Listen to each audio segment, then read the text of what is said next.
I'd say our first takeaways are not good from the first game back for the Phoenix Suns. They lose to San Antonio. They never lead in the game. Not only did Kevin Durant play, but Devin Booker played, Bradley Beal played. I mean, that's as healthy as you're going to be in today's NBA, and could not muster up a win, or like I said, even a lead over the Spurs, Wolf. So this is how bad it's gotten this season. You can't help but look around and be like, Devin Booker good? 4 of 14, 17 points.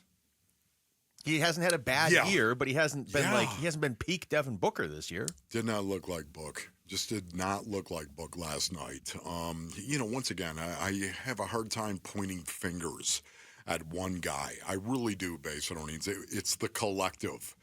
Just coming from the background that I do and the fact that I was a professional athlete for 10 years, and I use that term athlete loosely. I was a wedge buster, a blocking fullback, stick your face on a guy, try to knock him into the ground and do it again and again and again and again. That's what it was all about. But thank you to all wedge busters. Yes. Out there. Thank you, wedge busters. I have a hard time, but watching the Suns collectively last night not take care of the ball. Another, 18 turnovers? I'm doing this by twice memory. As many turnovers. 18 turnovers. 18-9. That led to 25 points. No rebounding, no defense down low, no defense in transition, not consistently, no energy, no intensity, no leads. They never had the lead, as Luke said. They look like, you know what they look like? They look like my beloved Big Red when they went to Carolina.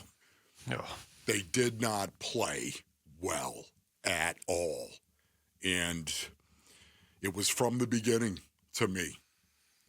That's just so disappointing. I can't even put it into words. Well, the reason that we bring up Booker here specifically is I wonder what's going through his head with all this stuff, right? I mean, I've said this for years, and I still believe it. He's the guy, even though he is elite, he's the guy that is the most easy to relate to if you're a Suns fan. I really believe that. Because, and some of it's just because he's so invested in the community. He's been here for his whole career. He's been here through the dark years that hardcore Suns fans had to wait through in 2016 and 17, 18. Like, Booker was here for that. And so Booker got to experience his first winning at the NBA level, partially in the bubble, even though they didn't make the playoffs. But then the next year you make the run all the way to the title. It's like he's the guy that's been here through all of it. And he's the one that I would think is probably going through some of the same emotions, albeit from a different place, certainly, because he's in the middle of all of it, and he's the face of the team, and he's going to go down as the greatest Sun of all time. He just scored 47 points in a game a couple weeks ago.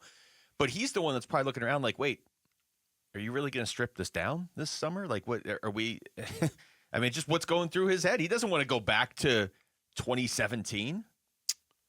Yeah, I was wondering the same thing, just looking at Devin Booker and watching him go out there and play last night, and to see how the Suns played and then to lose that game to the San Antonio Spurs, where once again Chris Paul was on the other side and Chris Paul was leading as well.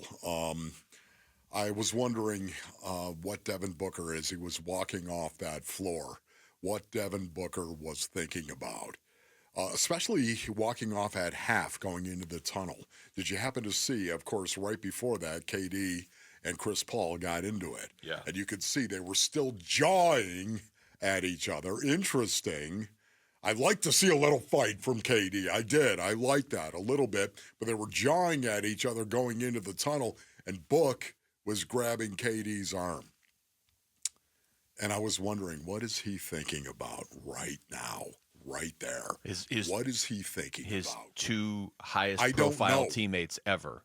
Yes. Right? I mean, one's a former teammate. But yes. You're talking about his two highest profile teammates. And maybe they will be his highest profile teammates throughout his whole career, because you're talking about two Hall of Famers. And then take those two things, those two individuals, and stick it in the paradigm of where the Phoenix Suns find themselves collectively as a team right now. What a failure this has been. And it's going down in flames right now in front of us. Now, again, based on needs, I can't stand being negative. I can't stand saying this kind of stuff. I can't, because I know what it's like to turn it around inside a locker room. I do, believe it or not. I know you can do it. The Suns got the talent to definitely do it. We're just not seeing it. Why? Why is the question? Why are we not seeing it? And what is Devin Booker thinking to himself? I got to get out of here? Oh, I don't think it's that. I'm hoping he's not thinking that. I don't think it's that, but what I just, he seems so invested, and he always has from day one. But like, I think a lot of people can relate. Even you can't relate to being Devin Booker and spending your All-Star break in Aspen and being one of the greatest scorers in the NBA, maybe. But you can relate to the whole, you're at work or whatever, you're in the situation. Like the Suns were supposed to be challenging for a championship this year, and he's been here all this time, so he's seen it build up. And now as they play out these final 27 games now, he knows things are probably going to change. Yeah. That's such a weird spot to be in. I mean, does he want to go through it, though, Luke? See, that well, he is probably wonders what it's going to look like. Okay, you know, right now, what are you thinking? We're all thinking they're going to melt this thing down. Yeah. Yeah.